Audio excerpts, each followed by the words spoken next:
All right, guys, you still with me? We're doing good. We've conquered the first page. We've talked about how we know when answers are right, when they're wrong, which ones we can get rid of, which is a survival skill you just kind of need all the time as a student. And trust me, it doesn't go away in middle school, high school, or college. So time to start owning it and actually applying it. Now we're going to talk about the problems on the very next page, 5, 6, 7, 8, and 9. You should recognize 5 from the Jeopardy review that we did in class. Number 5 is quite the complicated diagram. There's a lot going on here, and you kind of have to be able to look at each of these labels on the diagram and really know what each one means and what it's saying, like what is happening here in this picture. So if we look very closely, see if I can get the lighting better. There we go. F is the applied force. And so what we mean is that's the force like in action right now, right? So we're applying, if we look at F, we're applying this pull on the block. F is friction in action, and we know that friction works in the opposite direction of a force being applied, so it is going to be on the opposite side of the pull, right, working against it. Fg, G for gravity, is the gravitational force, and so that is the arrow coming down, right, because gravity is always a force acting upon things, pulling them down. Fn is the normal force, the upward push that's just provided by the table on the block. The reason the block's not on the floor. The upward force from the table is keeping it there, working against the force of gravity. So if we look at the actual question that's hidden underneath all of this, it's if force F, so the pull on the block that you can see the hand is doing, is applied to the block and it does not move, what statement is true?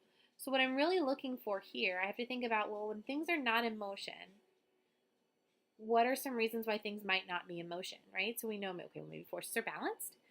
Maybe not enough force is being applied to the object because its mass is too great, or the force working against it is too strong. So I'm going to think about all of these things before I start looking for an answer. If we look at our choices, one of the theories is that F, the force we're applying the pull, and friction are equal. So we think about that and we say, okay, well, that would be a balanced force, and that would mean there's no motion. So we're pretty sure that's the right answer, but we should continue to check all of our other options, because if we know anything, we know they like to throw a good answer at you and then an even better one later down, and that's the one they want to do to pick. So if we look at B, it's saying that gravity and the force that we're pulling with is equal. Well, those are not opposing opposite forces, so they're not going to be able to balance each other out. Gravity is pulling down, force is pulling across, so that doesn't explain why the block's not moving. Friction is greater than the force of the pull. Well, if friction was greater than the force of the pull, is that going to give us the result we want? No, that's right. That would still be an unbalanced force. We're looking for something being equal. The last one says gravity is greater than the pull. Well, we've already established that gravity is not the force that's going to prevent our side pull from happening or not. So I think we can go pretty confidently with the one that stood out right away, and that was A. So the fact that the force of our pull and the friction in the opposite direction are balancing each other out. We've got balanced forces, and so that's why we're not seeing any movement. So the only one that makes sense here is going to be A. Okay. All right, let's look at number 6. Holy Toledo at how wordy that problem is. You've got to stick with these wordy problems. A group of students measured the amount of force needed to move a weight across a dry plastic tabletop. Then they poured some water on the table and repeated the experiment on the wet surface. The students found that less force was needed to make the weight start moving on the wet surface than the dry surface. And if we think about this, we were probably thinking like, oh, yeah, no, I know that's true, right? I'm more likely to slip or to move if I walk on a wet surface than if I'm on a dry surface. And that's just what these kids have figured out in this experiment. The question is, what caused the difference in the results of the two experiments? So just stop and think, and I think it's going to jump right out at you. What makes things move up against another object? More of it causes less motion. Less of it, by making things smoother, can create more motion. think it starts with the letter F. Let's go look at our choices. So our first choice says it's a change in the amount of gravitational force on the weight. Gravity's not changing here. It's a change in the mass of the weight used in the experiment.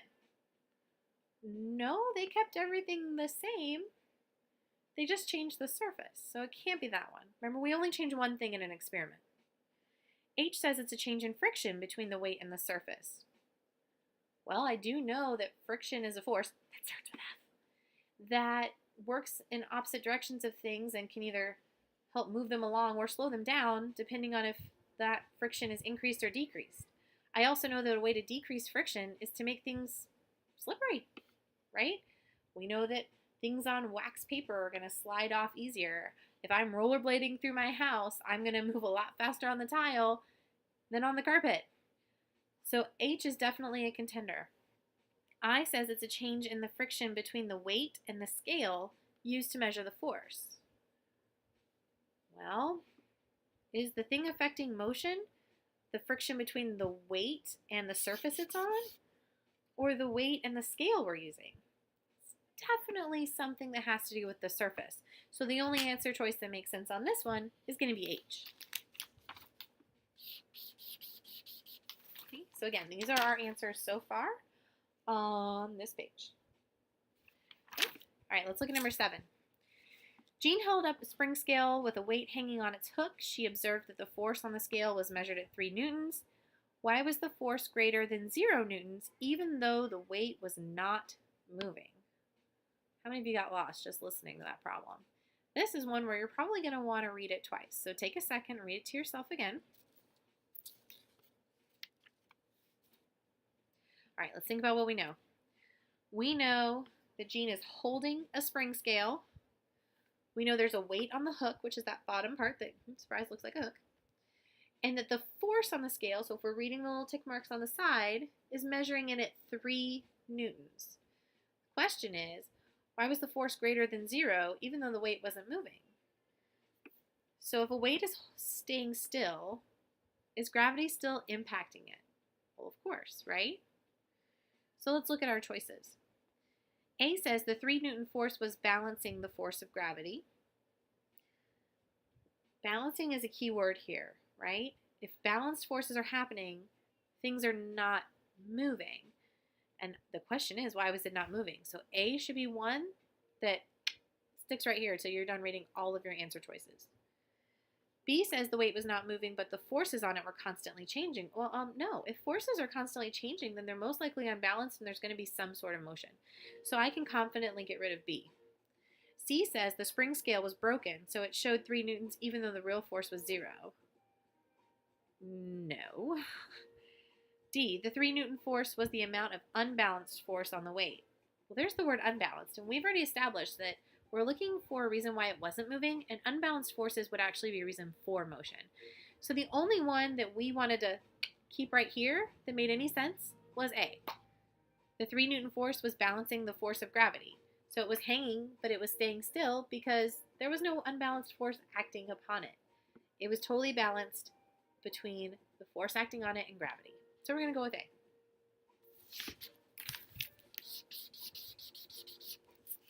All right, number 8, you have a picture of a crane. Where did it go? There it is. Can you see it? Yeah, there it is. Okay, not a sandhill crane. A crane raises and lowers objects and also moves them back and forth. The following illustration shows a crane lifting a heavy box. Now I have to think, if the person creating this test question wants to describe what a crane does and is telling me that it raises and lowers and moves things back and forth, what they're really telling me is like, look, a crane is a machine that applies a lot of different forces in a lot of different directions. And so I probably want to keep that in mind when I look at this actual question part of this scenario. So the question is, what must the crane work against in order to lift the box upward?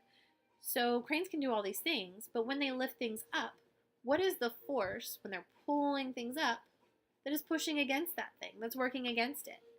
And just by acting it out with my hands, I know I'm looking for force that pulls down onto things, the opposite of what the crane's trying to do. And I know that force is called gravity. So I look at my answer choices, and there's gravity staring at us, H.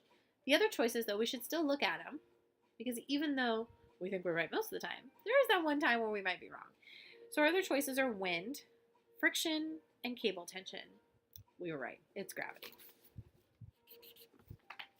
All right, last one on this page is number 9, and you have a table. In that table, before I even read my scenario, I'm just going to try to understand that table so what I'm reading in the scenario makes more sense.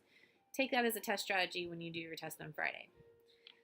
I have an object and its mass. So I have a metal washer, plastic disc, a rock, a wooden block. I don't need to know what those things are or what they look like.